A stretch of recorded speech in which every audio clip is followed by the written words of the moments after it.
ഇതിപ്പോൾ നമ്മുടെ treatment ഓർഗനൈസറിനും junior ലാബിനും ഒരുപോലെ വരുന്ന ഒരു സിലബസിലെ ടോപ്പിക്കാണ് ഇലക്ട്രോ കെമിസ്ട്രി. അപ്പോൾ നമുക്കിത് ട്രീറ്റ്മെൻറ്റ് ഓർഗനൈസറിൻ്റെ 1000+ ക്വസ്റ്റ്യൻ MCQ വിത്ത് ആൻസേഴ്സിൻ്റെ ക്വസ്റ്റ്യൻ ബാങ്കിൽ നിന്ന് നമുക്കൊരു ക്വസ്റ്റ്യൻ ആൻസർ നോക്കാം.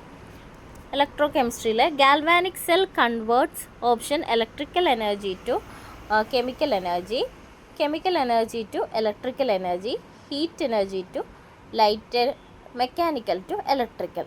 ഇതിനകത്ത് ഓപ്ഷൻ്റെ ആൻസർ വരുന്നത് ബി, കെമിക്കൽ എനർജിയെ ഇലക്ട്രിക്കൽ എനർജി ആയിട്ട് കൺവേർട്ട് ചെയ്യുകയാണ് ഗാൽവാനിക് സെല്ല് ചെയ്യുന്നത്. ഇനി 10ാമത്തെ question, electrolytic cell converts. Electrolytic cell convert ചെയ്യുന്നത് എങ്ങനെയാണ്? ഓപ്ഷൻ വരുന്നത് കെമിക്കൽ എനർജിയെ ഇലക്ട്രിക്കൽ എനർജി ആക്കുന്നു, ഇലക്ട്രിക്കൽ എനർജിയെ കെമിക്കൽ എനർജി ആക്കുന്നു, ഹീറ്റ് എനർജിയെ ഇലക്ട്രിക്കൽ ആക്കുന്നു, ലൈറ്റിനെ ഹീറ്റ് ആക്കുന്നു.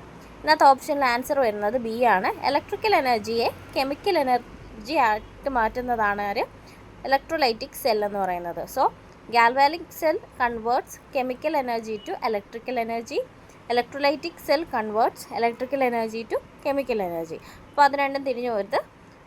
ഇതുപോലെ എല്ലാ ടോപ്പിക്കായിട്ട് നമ്മുടെ ട്രീറ്റ്മെൻറ്റ് ഓർഗനൈസറിൻ്റെ 1000+ MCQ വിത്ത് ആൻസേഴ്സിലുണ്ട്.